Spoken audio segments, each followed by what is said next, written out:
बताएंगे और एक एक बात उदाहरण के साथ आपको समझाएंगे कि जो बैंकों द्वारा बांटा गया रुपया है वो सारा का सारा फर्जी है और कैसे ये लूट आपको दी जा रही है। राजू चौधरी जी आए और वो अपनी बात रखें। नमस्कार, मेरा नाम राजू है। अभी मैं सोने का सिक्का सबको बांट रहा हूं। जब ये नोट नहीं चलता था और मोबाइल में रुपया नहीं था, तब हम सोने के सिक्के ही चलाते थे। वो सोने के सिक्के मैं अभी सबको बांट रहा हूं। 10 रुपया सोने का सिक्का था और 1 रुपया चांदी का सिक्का था। जब ये हरामखोर आरबीआई नहीं था, तब हम लोग सोने के सिक्के में ही लेन देन करते थे। ठीक है, पहले बांट लेते हैं। सबको मिल गया? हम कहते हैं कि हम सोने की चिड़िया थे। इसका मतलब सोने की चिड़िया नहीं उड़ रही थी, सोने के सिक्के थे हम लोग के पास। आपके पास 1000 रुपया था, मतलब हमारे बाबा दादा के पास, तो 100 सिक्के सोने के थे या 1000 चांदी के सिक्के थे, तब 1000 रुपया था।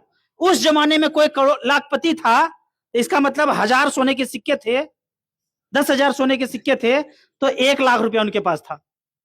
आरबीआई ने नियम बनाया 1934 में, धारा 26 में, और लिखा ईमानदारी वफादारी से सोना दे दो और मैं आपको 10-10 रुपया का पर्ची दूंगा, 10 रुपये का नोट दूंगा और जब भी मांगोगे कागज देने पे वापस कर दूंगा।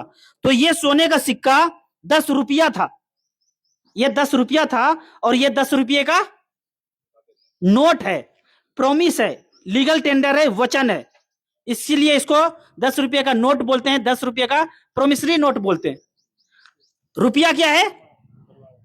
आप ऐसे समझो कि आपके पास 100 किलो चावल लेने कोई आया, पर चावल अभी आपके पास है नहीं, लेकिन आपको भुगतान कर दिया और बोला जब सीजन में आएगा चावल आप मुझे दे देना।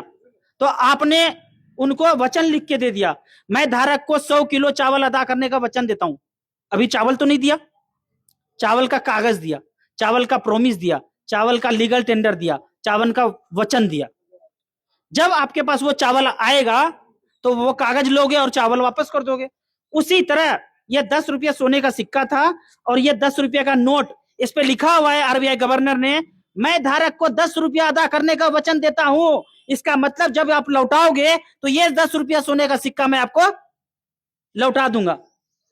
इतना साधारण बात किसको समझ में नहीं आया अभी तक कि मैं इस पे जो वचन लिखा हुआ है 10 रुपये का मतलब है कि ये 10 रुपये सोने का सिक्का आपको लौटा दूंगा। तो आप अपने अपने ब्रांच में जाओ, ये 10 रुपये का नोट लगाओ और वो 10 रुपये का सोने का सिक्का मांग लो जो हमारे बाबा दादा ने जमा किया था। अब आप इसको एक कहानी से समझ लो, छोटे से कहानी से। गांव में नियम बना हुआ है कि सोना सोनार के दुकान पे जमा कर दो और कहीं भी घूमने चले जाओ।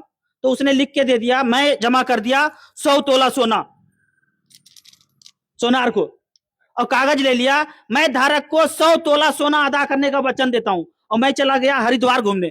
मैं वहां मर गया, 40-50 साल गुजर गए, मेरे बच्चे भी नहीं रहे, मेरे पोते को जरूरत पड़ा 10 लाख रुपये का। उसी सोनार के पास गया और 10 लाख रुपया लोन मांगा और लोन वो दे नहीं पाया।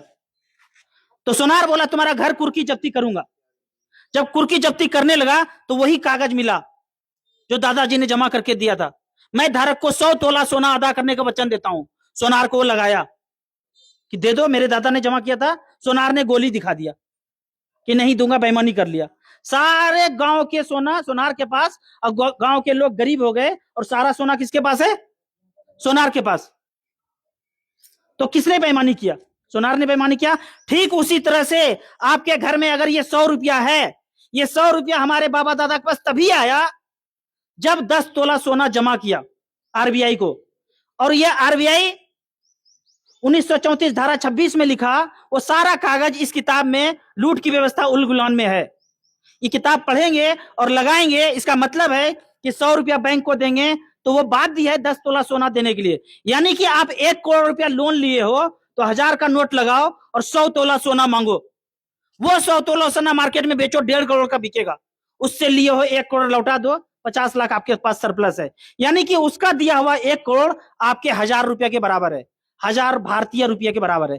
अब आपके पास सोना जो मैं आपको दिया हूं वो मैं आपको वापस, मैं आरबीआई बन गया, अभी मैं बन गया आरबीआई और मैं आपसे सोना ले रहा हूं और मैं आपको ₹10 का नोट दे रहा हूं। आपके पास कितना सिक्का है?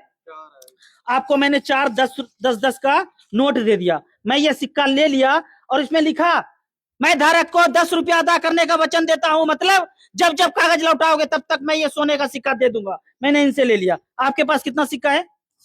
4 सिक्का इनके पास भी है। मैं इनसे ये सिक्का ले लिया। अगर आरबीआई हरामखोर ये नियम नहीं बनाया होता तो सबके पास कौन सा सिक्का होता? सोने का। तो कोई गरीब होता? कोई गरीब नहीं होता। आज सब गरीब है क्योंकि सबके पास ये कागज का नोट है और इसका कोई मोल नहीं, हवा हवाई है ये। सबके पास अगर सोने के सिक्के होते, उसने हराम कौन, तुमने नियम क्यों बनाया 1934 में धारा 26 में कि हमको कागज दे, हमको सोने का सिक्का दे दो और नोट ले लो। ये नोट हमें नहीं चाहिए, वापस रखो और नियम के अनुसार, विधि के अनुसार, कानून के हिसाब से हमें हमारा सोना वापस चाहिए। कोई बिजली बिल पे करने का जरूरत नहीं है, चालान भरने का जरूरत नहीं है। आपको आपका रुपया मांगना है और रुपया वो सोने का सिक्का है। वो सारी बातें लूट की व्यवस्था उल गुलान में दिया हुआ है। किताब को आप स्वदेशी हटकॉम से ले सकते हैं, अभी यहाँ होगा, यहाँ से भी ले सकते हैं। पूरा गांव एकजुट होइए, कोई पार्टी बचाने वाला नहीं है, सब लूटने के लिए बना हुआ है। आप अपना सोना मांगना शुरू कीजिए। धन्यवाद।